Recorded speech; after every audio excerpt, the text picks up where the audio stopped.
इस कहानी की शुरुआत में हम दो खतरनाक जादूगर फिन और सैरनी मोर को देखते हैं, जो एक सुंदर राजकुमारी नीना के लिए आपस में लड़ रहे होते हैं। जहां सैरनी मोर फिन से कहता है कि तुम मुझसे जीत नहीं सकते, तो वहीं फिन सैरनी मोर से कहता है कि बुराई पर हमेशा अच्छाई की जीत हुई है और मुझ में अच्छाई है। और जैसे ही फिन उससे ये बात कहता है, सैरनी मोर उस पे अपने जादू से हमला कर देता है, लेकिन फिन बड़े ही आसानी से उसके हमले से बच जाता है। इसके बाद सैरनी मोर फिन पर एक जबरदस्त वार करता है, लेकिन फिन उसके वार को उसी की तरफ मोड़ देता है। और जैसे ही सैरनी मोर उस वार से घायल होने वाला होता है, फिन उसे कागज के फूलों में बदल देता है। दरअसल फिन सच में एक अच्छा और दयालु जादूगर होता है, लेकिन सैरनी मोर अभी भी नहीं मानता है और वो फिन पर लगातार वार करने लगता है। पर इस बार फिन उसे एक स्टॉर्म में फंसाकर वहाँ से दूर भेज देता है। इसके बाद फिन राजकुमारी नीना को छुड़ाने के लिए आगे बढ़ता है, पर राजकुमारी उसे कुछ बताने की कोशिश कर रही थी, लेकिन फिन राजकुमारी नीना की बातों पर ध्यान नहीं देता। और जैसे ही वो राजकुमारी को छुड़ाने के लिए आगे बढ़ता है, राजकुमारी अपने मुंह से पट्टी हटाकर फिन को बताती है कि ये सैरनी मोर का एक ट्रैप है, लेकिन तब तक बहुत देर हो चुकी थी। फिन उसके ट्रैप में फंस चुका था। ट्रैप में फंसने की वजह से फिन का सारा जादू खत्म हो जाता है और वो एक यंग से काफी बूढ़ा हो जाता है। और जैसे ही फिन की जादू खत्म हो जाती है, वहाँ पे सैरनी मोर आता है, जो फिन के आंखों के सामने ही राजकुमारी नीना को एक पत्थर की मूर्ति बना देता है। और वो फिन के पास आता है और उससे कहता है कि बोलो मैं तुम्हें क्या बनाऊं, खरगोश, टिड्डा या फिर एक फूल। तो फिन एक जादुई सीरम निकालकर सैरनी मोर से कहता है कि मैं इस तरह हार नहीं मान सकता, मैं वापस आऊंगा और सब कुछ ठीक कर दूंगा। इसके बाद ये कहानी यहाँ से आगे शिफ्ट होती है और हम इस कहानी के मेन कैरेक्टर रुस्लान को देखते हैं, जो कई सारे ऑडियंस के बीच जादूगर सैरनी मोर का ही प्ले परफॉर्म कर रहा होता है कि तभी वहाँ से कुछ राजकुमार गुजरते हैं, जो वहाँ की राजकुमारी मीला का हाथ मांगने के लिए जा रहे होते हैं। उन राजकुमारों को देखकर रुस्लान के सारे ऑडियंस वहाँ से चले जाते हैं और रुस्लान भी उन राजकुमार को देखने लगता है। तो उसका दोस्त नेस्टर उसे प्ले परफॉर्म करने को कहता है।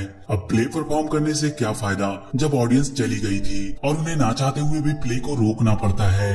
इसके बाद रुस्लान नेस्टर से सुरवीर की कहानी लिखने को कहता है, क्योंकि रुस्लान को योद्धा की कहानी बहुत पसंद होती है। तो नेस्टर उससे कहता है कि तुम योद्धा नहीं बन सकते, क्योंकि तुम एक एक्टर की बेटी हो और इसीलिए तुम्हें अपनी एक्टिंग पर ही ध्यान देनी चाहिए। ये लोग आपस में ये बात कर ही रहे होते हैं कि तभी वो राजकुमार जो राजकुमारी से हाथ मांगने गए थे, वहाँ से भागते हुए वापस जाने लगते हैं। उन राजकुमारों को भागता देखकर वो दोनों काफी हैरान होते हैं। इसके बाद हम राजकुमारी मीला को देखते हैं, जो अपने आप को एक कमरे में बंद करके अपने डैड से कहती है कि वो शादी नहीं करना चाहती। दरअसल जो राजकुमार वहाँ से भागते हुए जा रहे होते हैं, उन्हें राजकुमारी मीला ने ही भगाया होता है। राजकुमारी के डैड उसे काफी समझाते हैं, लेकिन मीला दरवाजा नहीं खोलती है। तो उसके डैड सीक्रेट दरवाजे से मीला के रूम में जाते हैं और उसे शादी करने के लिए काफी समझाते हैं, लेकिन मीला कहती है कि वो शादी करके चार दीवारी में कैद नहीं होना चाहती है। वो कहती है कि वो आजाद पंछी की तरह घूमना चाहती है, एडवेंचर करना चाहती है, लेकिन उसके डैड ऐसा नहीं चाहते हैं और वो मीला से कहते हैं कि कल तक कोई राजकुमार देख लो, नहीं तो वो अपनी पसंद के किसी राजकुमार से उसकी शादी करा देगा। गुस्से में ये बात कहकर मीला के डैड वहाँ से चले जाते हैं। अगले दिन हम रुस्लान को देखते हैं, जो फल खरीद कर अपने घर जा रहा होता है कि तभी वहाँ से एक फरलाफ नाम का राजकुमार अपने दो भाइयों के साथ वहाँ से गुजर रहा होता है, जो रुस्लान से टकरा जाता है। टक्कर लगने की वजह से रुस्लान का सारा फल बिखर जाता है। तो रुस्लान फरलाफ के पास जाकर उसे माफी मांगने को कहता है, लेकिन फरलाफ रुस्लान से माफी ना मांगकर उसका मजाक उड़ाता है और उसका मजाक उड़ाकर वहाँ से वो चला जाता है, जिससे रुस्लान काफी गुस्सा होता है। इसके बाद हम राजकुमारी मीला को देखते हैं, जो रात के अंधेरे में अपने महल से भाग रही होती है कि तभी रास्ते में उसे दो गैंगस्टर मिल जाते हैं, जो मीला से उसके गले का हार छीनने की कोशिश करते हैं। तो मीला एक गैंगस्टर को एक जोरदार पंच मारकर वहाँ से किसी तरह भागने लगती है, पर वो गैंगस्टर मीला का पीछा करने लगते हैं। भागते हुए मीला जाकर रुस्लान से टकरा जाती है और रुस्लान का एक बार फिर से सारा फल बिखर जाता है। तभी मीला को वो दोनों गैंगस्टर घेर लेते हैं, तो गुस्से में आकर मीला रुस्लान पर ही हमला कर देती है। तो रुस्लान कहता है कि मैं बस आपकी मदद करना चाहता हूँ। गैंगस्टर के बीच में घिरी हुई मीला जब रुस्लान की ये बात सुनती है, तो रुस्लान से कहती है कि अगर सच में तुम मेरी मदद करना चाहते हो तो किसी गार्ड या योद्धा को बुलाओ। तो रुस्लान मीला को इम्प्रेस करने के लिए अपने आप को एक योद्धा बताता है और जैसे ही वो गैंगस्टर को मारने के लिए अपनी तलवार निकालने की कोशिश करता है, उसकी तलवार वहीं अटक जाती है, लेकिन वो अपनी समझदारी से एक गैंगस्टर को मार गिराता है। तभी वहाँ पे दूसरा गैंगस्टर रुस्लान पर वार करने लगता है, तो रुस्लान अपनी तलवार से उसकी वार को रोकने की कोशिश करता है, जिससे उसकी तलवार एक स्प्रिंग में बदल जाती है। पर एक बार फिर रुस्लान अपनी समझदारी से उस दूसरे योद्धा को भी मार गिराता है। तभी हम देखते हैं कि पहला वाला गैंगस्टर सीटी बजाने की कोशिश करता है तो मीला उसे एक ही बार में बेहोश कर देती है, लेकिन सीटी बज चुकी होती है और इसीलिए वहाँ पे बहुत सारे गैंगस्टर आ जाते हैं। तो रुसलान मीला को लेकर वहाँ से भागने लगता है और जाकर एक सुरक्षित जगह पे छुप जाता है।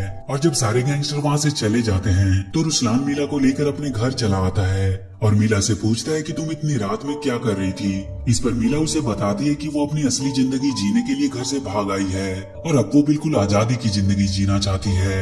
वो कहती है कि वो एडवेंचर करना चाहती है, लेकिन अब लगता है कि वो ऐसा नहीं कर पाएगी। तो रुसलान उससे कहता है कि ऐसा नहीं है, अगर तुम एडवेंचर करना चाहती हो तो चलो करते हैं, लेकिन पहले तुम्हें एक अजनबी यानी मुझ पर विश्वास करना होगा। मीला रुसलान की बात मान जाती है और उसके साथ एडवेंचर पर निकल जाती है। रुसलान मीला को उस शहर की सबसे अच्छी जगहों पर घुमाता है। मीला को रुसलान के साथ घूमने में बहुत मजा आ रहा था, मानो मीला अपनी इतनी बड़ी जिंदगी में पहली बार अपनी असल जिंदगी जी रही हो। अगली सुबह मीला रुसलान से कहती है कि मैंने अपनी जिंदगी में इतना सुकून कभी नहीं पाया। कि तभी वहाँ पर सेरनी मोर एक स्टॉर्म के रूप में आता है और राजकुमारी मीला को लेकर वहाँ से जाने लगता है। तो रुसलान उस स्टॉर्म का पीछा करता है और वहीं राजकुमारी मीला को उस स्टॉर्म में जाते हुए वहाँ का एक सैनिक देख लेता है। तो वो ये बात जाकर राजा को बता देता है। राजा तुरंत अपने सैनिकों को मीला को बचाने का आदेश देता है और इधर रुसलान बहुत मेहनत के बाद किसी तरह मीला का हाथ पकड़ लेता है, लेकिन वो स्टॉर्म काफी पावरफुल होता है जिसके कारण वो मीला को अपने साथ उड़ा ले जाता है। रुसलान पहली बार सेरनी मोर को देखकर काफी हैरान होता है और वहीं नीचे गिरकर बेहोश हो जाता है और जब उसकी आंखें खुलती है तो वो अपने सामने राजा को पाता है जो उससे पूछता है कि उसने उसकी बेटी के साथ क्या किया। यहाँ पर रुसलान को पहली बार पता चलता है कि मीला एक राजकुमारी है। तो रुसलान राजा से कहता है कि उसने कुछ नहीं किया, राजकुमारी मीला को जादू नगरी का एक जादूगर सेरनी मोर ने किडनैप किया है। रुसलान की बातें सुनकर राजा को लगता है कि वो कोई कहानी बना रहा है और इसीलिए वो रुसलान को काल कोठरी में डालने का हुक्म देता है। और इसके बाद राजा ये ऐलान करता है कि जो कोई भी राजकुमारी मीला को सही सलामत वापस लेकर आएगा उसकी शादी राजकुमारी मीला के साथ करा दी जाएगी। राजकुमारी मीला से शादी की बात सुनकर वहाँ इकट्ठे राजकुमार बहुत खुश होते हैं और राजकुमारी मीला को ढूंढने के लिए निकल पड़ते हैं। और इधर सिपाही रुसलान को काल कोठरी में डालने के लिए ले जा रहे होते हैं कि तभी वहाँ पर रुसलान की पेट बर्ड आ जाती है जो उन दोनों सिपाहियों पर हमला करके उनका ध्यान भटकाती है, जिससे रुसलान वहाँ से भाग जाता है। उधर सारे राजकुमार राजकुमारी मीला की तलाश में जा रहे होते हैं कि तभी उन्हें वहाँ पे बहुत सारे रास्ते दिखाई देते हैं और किसी को भी आगे जाने का रास्ता पता नहीं होता है। और इधर रुसलान भागकर नेस्टर के पास आता है और उससे जादूगर सेरनी मोर की कहानी की किताब के बारे में पूछता है ताकि उससे सेरनी मोर का पता मिल सके। तो नेस्टर उसे बताता है कि इस किताब में सेरनी मोर का कोई पता नहीं लिखा हुआ है, लेकिन इस किताब के मालिक को पता है कि सेरनी मोर कहाँ मिलेगा। तो रुसलान उससे उस किताब के मालिक के पास चलने को कहता है, पर वो वहाँ जाने से मना कर देता है और कहता है कि इस किताब का मालिक बहुत ही खतरनाक है। लेकिन रुसलान उसे जबरदस्ती लेकर उस किताब के मालिक के घर की ओर निकल जाता है। उधर सारे राजकुमार अभी भी रास्ता ना पता होने के कारण उसी जगह पर रुके होते हैं कि तभी वो लोग रुसलान को जाते हुए देखते हैं। तो वो सभी लोग उसके पीछे ही निकल पड़ते हैं और एक बहुत लंबा सफर तय करने के बाद रुसलान आखिरकार उस किताब के मालिक के पास पहुंच जाता है। वो दोनों काफी डरे होते हैं, लेकिन तभी उनके पास एक छोटा बिल्ला आता है जिसे देखकर रुसलान उसका मजाक उड़ाने लगता है। तो बिल्ला गुस्से में आकर एक विशाल रूप ले लेता है और उन्हें मारने के लिए उनका पीछा करने लगता है। बिल्ले को इतने गुस्से में देखकर रुसलान उसे शांत करने का आइडिया लगाता है, जिससे वो बिल्ला शांत हो जाता है। और जब वो बिल्ला शांत हो जाता है तो रुसलान उसे उसकी किताब लौटाते हुए उससे जादूगर सेरनी मोर के पता के बारे में पूछता है। वो बिल्ला उन्हें एक सीक्रेट रूम में ले जाता है और उनसे पूछता है कि क्या सेरनी मोर ने किसी राजकुमारी को फिर से किडनैप किया है। तो रुसलान उसे बताता है कि हाँ, उसने कुछ ही दिन पहले राजकुमारी मीला को किडनैप किया है। इसके बाद रुसलान उस बिल्ले से पूछता है कि तुम्हें कैसे पता ये सब के बारे में। इस पर वो बिल्ला कहता है कि जब किसी राजकुमारी को किसी से प्यार हो जाता है तो सेरनी मोर उस राजकुमारी को उठाकर ले जाता है। वो बिल्ला कहता है कि उसे बचाने के लिए उसके पास केवल 2 दिन है। ये बात सुनकर रुसलान हैरान हो जाता है और वो उससे सेरनी मोर तक पहुंचने और उसे खत्म करने के बारे में पूछता है। तो वो बिल्ला कहता है कि उसे कुछ भी नहीं पता इस बारे में, लेकिन वो उन्हें एक मटर का फल देकर सेरनी मोर तक पहुंचने वाले राज्य में भेज देता है। इसके बाद हम राजकुमारी मीला को देखते हैं जो सेरनी मोर के महल में होती है। वो सेरनी मोर को देखकर काफी डर जाती है और उससे पूछती है कि क्या तुम मुझसे शादी करना चाहते हो।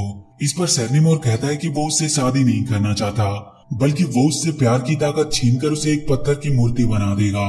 ये बात सुनकर राजकुमारी गुस्से से शेरनी मोर पर स्वीट से वार करने लगती है।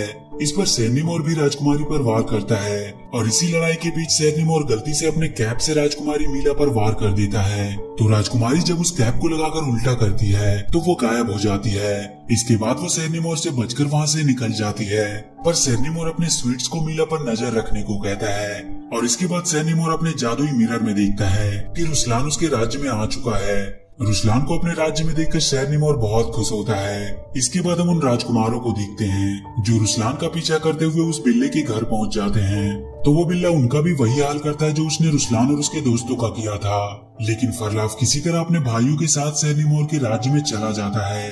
और इसके बाद हम रुसलान को देखते हैं जो नेस्टर के साथ लगातार आगे बढ़ रहा था, लेकिन तभी उनके रास्ते में एक बहुत बड़ी खाई आ जाती है। तो आगे जाने के लिए रुसलान उस बिल्ली के द्वारा दिए गए मटर का यूज करता है, लेकिन उसका कोई भी फायदा नहीं होता।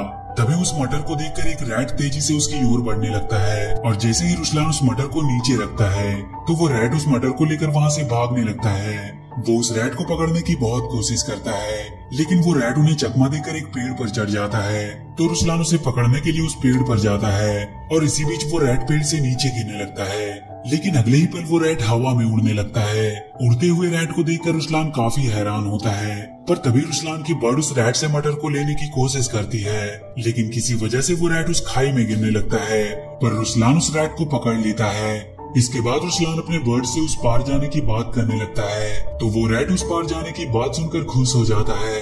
इस पर रुसलान समझ जाता है कि इस रैट को उस पार जाने का रास्ता पता है और इसीलिए रुसलान उस रैट को वो मटर दे देता है। तो वो रैट उस मटर की मदद से एक रास्ता खोलता है, जिससे होते हुए वो लोग उस खाई को पार करके वहाँ से आगे की सफर पर निकल जाते हैं। इसके बाद हम राजकुमारी मीला को देखते हैं जो शेरनी मोर के स्वीट्स को देखकर काफी खुश होती है और जैसे ही वो स्वीट्स को खाने जाती है उन्हीं स्वीट्स में से एक स्वीट मीला से शेरनी मोर का कैप छीन लेता है और सारे स्वीट्स मीला पर हमला कर देते हैं। पर मीला उन सारे स्वीट्स को बड़े ही आसानी से मार गिराती है और शेरनी मोर का कैप भी उनसे हासिल कर लेती है। इसके बाद हम शेरनी मोर को देखते हैं जो अपने जादू से पत्थरों के डीमन को जिंदा कर रहा होता है और वहीं रुसलान जादूगर फिन के पास उससे मदद मांगने के लिए जाता है, पर फिन उन लोगों से डरकर छुप जाता है। लेकिन रुसलान किसी तरह फिन को पकड़ लेता है और उससे शेरनी मोर को हराने के बारे में पूछता है। तो फिन उसे बताता है कि शेरनी मोर की जान उसकी दाढ़ी में है और उसे एक खास किस्म की तलवार से हराया जा सकता है। उसके बाद वो उन्हें उस तलवार का पता बताता है, लेकिन किसी को भी उसकी बात समझ में नहीं आती। लेकिन उस रैट को ये पता होता है कि तलवार कहाँ मिलेगा, इसीलिए रुसलान उस रैट को लेकर उस तलवार की तलाश में निकल जाता है। तभी रास्ते में उन्हें वो पत्थर के डीमन मिलते हैं जो उन पर हमला कर देते हैं और वो लोग अपनी जान बचाकर वहाँ से भागने लगते हैं और रास्ते में ही उन्हें फरलाफ अपने भाइयों के साथ मिलता है और जब वो लोग भी उस पत्थरों के डीमन को देखते हैं तो वो भी वहाँ से भागने लगते हैं और भागते हुए एक खाई में गिर जाते हैं जहाँ पे उन्हें एक मादा मेढक मिलती है, जिनसे डरकर वो लोग वहाँ से भागने लगते हैं। और वहीं हम शेरनी मोर को देखते हैं जो उन पत्थरों के डेमंस को खाली हाथ लौटता देखकर काफी नाराज होता है। इसके बाद हम रुसलान को देखते हैं जो हीरो के पास पहुंच जाता है, जिसके पास जादुई तलवार होती है, लेकिन हीरो को रैट से एलर्जी होती है और जैसे ही उसकी नाकों में रैट की गंध आती है वो बहुत ही जोर से चीखता है, जिससे वो लोग काफी दूर उड़कर चले जाते हैं। लेकिन एक बार फिर रुसलान हीरो के पास जाता है और जब रुसलान हीरो से जादुई तलवार के बारे में पूछता है तो वो उन्हें एक संदूक देता है जिसमें जादुई तलवार और जादुई सूट होता है। और जैसे ही रुसलान उस जादुई सूट को पहनकर तलवार को लेकर वहाँ से जाने लगता है तभी वहाँ पर बहुत से सोल्जर आ जाते हैं। दरअसल जो भी उस जादुई तलवार को ले जाना चाहता है पहले उसे उन सोल्जर का सामना करना पड़ता है। तो रुसलान बड़े ही बहादुरी के साथ उन सोल्जर को मार गिराता है, लेकिन अगले ही पल वो सोल्जर एक बार फिर से जिंदा हो जाते हैं। पर रुसलान अपनी समझदारी से एक बार फिर से उन सारे सोल्जर्स को मार गिराता है। इसके बाद वो जादुई तलवार को लेकर शेरनी मोर के महल तक पहुंचता है और महल के अंदर जाने के लिए रास्ता ढूंढने लगता है। पर तभी उसे रास्ते में राजकुमारी मीला मिलती है। राजकुमारी मीला से मिलकर रुसलान बहुत खुश होता है, लेकिन राजकुमारी मीला रुसलान के गरीबी का मजाक उड़ाती है और उसकी बेइज्जती करके उसे वहाँ से जाने को कहती है। तो रुसलान उदास मन से वहाँ से जाने लगता है और वहीं हम राजकुमारी मीला को देखते हैं जो दरअसल राजकुमारी मीला नहीं बल्कि जादूगर शेरनी मोर होता है, जो महल में वापस आकर अदृश्य राजकुमारी मीला को रुसलान के जाने की खबर देता है। और जैसे ही मीला खिड़की से रुसलान को देखने की कोशिश करती है शेरनी मोर अपने जादू से उसे पकड़ लेता है और अपना कैप भी उससे वापस छीन लेता है। और इसके बाद वो राजकुमारी मीला को बंदी बनाकर वहाँ से ले जाता है लेकिन राजकुमारी बड़े ही चालाकी से अपने नेकलेस को खिड़की के पास फेंक देती है, जिसको रुसलान की बर्ड देख लेती है और वापस आकर रुसलान को यह बताने की कोशिश करती है कि राजकुमारी मीला खतरे में है। लेकिन रुसलान काफी उदास होता है, इसीलिए वो बर्ड की बातों पर ज्यादा ध्यान नहीं देता। और इसी बीच वहाँ पे पत्थरों के डीमंस आ जाते हैं जो रुसलान पर हमला कर देते हैं, पर नेस्टर उसे बचा लेता है। तो वो डीमंस गुस्से में आकर नेस्टर को मारने के लिए उसके पीछे भागने लगते हैं। तभी इधर रुसलान की बर्ड उस खिड़की को तोड़कर राजकुमारी का नेकलेस लाकर रुसलान को दिखाता है। तो उसे याद आता है कि वो जिस राजकुमारी से मिला था वो नकली थी। और इधर वो डेमंस जैसे ही नेस्टर को मारने वाले होते हैं, रुसलान उन डेमंस को जादुई तलवार से मार गिराता है और राजकुमारी मीला को बचाने के लिए निकल पड़ता है। तभी वहाँ फरलाफ आ जाता है जो रुसलान को महल में जाते हुए देख लेता है, तो वो भी उनके पीछे निकल जाता है। इधर सेरनिमोर राजकुमारी मीला को जैसे ही मारने वाला होता है, पर तभी वहाँ पर रुसलान नेस्टर के साथ पहुँच जाता है। रुसलान को देखकर सेरनिमोर गुस्सा हो जाता है और एक पावरफुल स्टॉर्म से उस पर वार करता है, लेकिन जादुई सूट की वजह से वो स्टॉर्म रुसलान का कुछ नहीं बिगाड़ पाती। इस पर सेरनिमोर अपने जादू से एक बहुत बड़े से ड्रैगन को बनाता है जो रुसलान पर हमला कर देता है, पर रुसलान उस ड्रैगन से फाइट करते हुए उसकी दाढ़ी काट देता है और उस ड्रैगन की दाढ़ी कटते ही वो ड्रैगन गायब हो जाता है और जो राजकुमारी पत्थर की बन गई होती है वो अपने असली रूप में आ जाती है और जादूगर फिन को भी उसका जादू वापस मिल जाता है। और इसके बाद रुसलान सेरनिमोर को बंदी बना लेता है और राजकुमारी मीला को छुड़ाने के लिए रुसलान जानबूझकर सेरनिमोर के ट्रैप में फंस जाता है ताकि वो राजकुमारी को बचा सके, और वो राजकुमारी को बचा भी लेता है। लेकिन जब राजकुमारी मीला रुसलान को बचाने जाती है तभी वहाँ पे फरलाफ आ जाता है जो राजकुमारी को रोक देता है। तो राजकुमारी गुस्से में फरलाफ के साथ उसके भाइयों को मारकर वहाँ से भगा देती है। इसके बाद वो रुसलान की मौत से काफी उदास होती है। तभी वहाँ पे जादूगर फिन आ जाता है जो रुसलान को अपनी जादू से वापस जिंदा कर देता है। रुसलान को जिंदा देखकर राजकुमारी मीला बहुत खुश होती है और वहीं जादूगर फिन भी अपनी राजकुमारी नीना से मिलकर बहुत खुश होता है। और इसी के साथ ये मूवी यहीं पर खत्म हो जाती है। तो वीडियो अगर अच्छी लगी हो तो please do like and share the video and please subscribe to my channel.